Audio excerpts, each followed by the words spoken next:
The situation in Ukraine is on top of the mind of the international community, and the Chinese side has made our position quite clearly on a few occasions.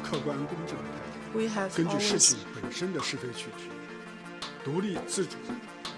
made an independent judgment of the situation and made our position clear based on the merits of the situation in an objective way. As a Chinese proverb puts it, it takes more than one cold day to freeze 3 feet of ice. The situation in Ukraine has become what it is today for a variety of complex reasons. What is needed to solve complex issues is a cool head and a rational mind, not adding fuel to the fire, which only intensifies the situation.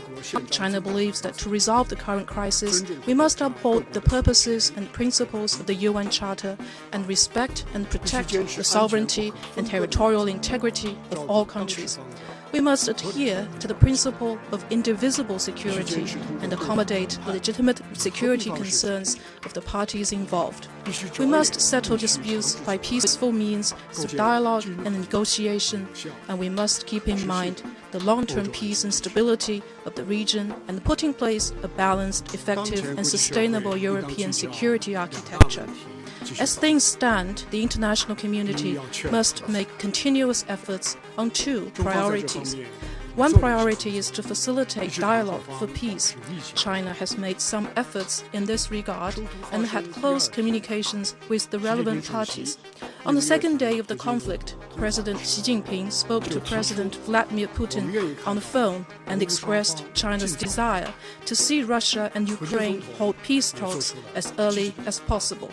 President Putin responded positively, and Russia and Ukraine have since had 2 rounds of talks. We hope that the upcoming 3rd round will make further progress. China believes that the more tense the situation, the more important that the talks continue. The wider the disagreement, the greater the need to sit down and have negotiation. China is prepared to continue playing a constructive role to facilitate dialogue for peace and work alongside the international community when needed to carry out necessary mediation. The other priority is to prevent a massive humanitarian crisis. To this end, China wishes to propose a 6-point initiative. First, make sure that humanitarian operations abide by the principles of neutrality and impartiality and avoid politicizing humanitarian issues. Second, give full attention to the displaced persons in and from Ukraine and provide them with proper shelter. Third, ensure the protection of civilians and prevent secondary humanitarian disasters in Ukraine.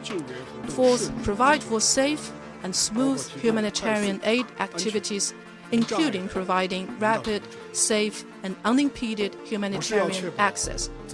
Fifth, provide for the safety of foreign nationals in Ukraine, allow them safe departure, and help them return to their home countries.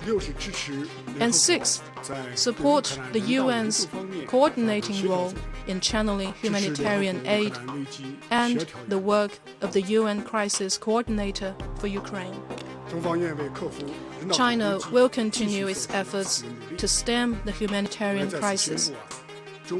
I wish to announce that the Red Cross Society of China will provide Ukraine with a tranche of emergency humanitarian supplies as soon as possible. Thank you.